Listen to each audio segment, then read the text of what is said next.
Taylor here with HBI Auto. I just want to talk today about what I think is the most important system on your car, which is your brake system, and specifically brake fluid, focusing on the MOTUL products and what they offer and what they can do for you. Brake fluid is the fluid inside of the system that transfers the pressure from the pedal when you press it to the calipers, which allows you to stop. One of the most important things about brake fluid is that it's hydroscopic, which means it absorbs moisture, and it can do it through a bunch of different ways, through the cap, through the brake lines themselves. One of the key features of brake fluid is that it has a dry boiling point and a wet boiling point. The dry boiling point is when the brake fluid is fresh out of the bottle in the car, and it allows the brake fluid to operate at a higher operating temperature. Depending on your application and what you plan on doing with your vehicle is going to determine what fluid you should use, whether you should go with 5.1, 600, 660, or even RBF 700. 5.1 is a great product for your daily driven cars that really don't see a lot of hard driving. Your 660 is going to be something that you're going to want to put in, say, your weekend car that you take up to the mountains and do some very spirited driving in.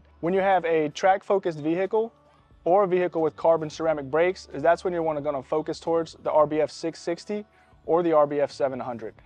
And the reason being is that those brakes operate at a much higher temperature than a standard steel caliper and rotor. The 660 and 700 are designed and manufactured to operate at those higher temperatures, thus they're not going to break down as fast as something like a 600 or a 5.1 would. Brake fluid is made of 3 different types as far as the chemical makeup of them. The most popular one that you're going to see is going to be a glycol ether-based product, which is what these are, and then the other ones are going to be a mineral oil-based product or a silicone-based product. The number one rule when doing a brake flush or changing the fluid in your system is that you never want to mix mineral bases. So if you have a silicone-based system, you don't want to go in with a glycol ethanol-based product like this, or vice versa. Your 5.1 product is going to have a dry boiling point of around 270 C with a wet boiling point of around 185 C. The wet boiling point is the more important number that you're looking for, because on a daily driven car, you're not going to have fresh brake fluid in it all the time like something that is track focused.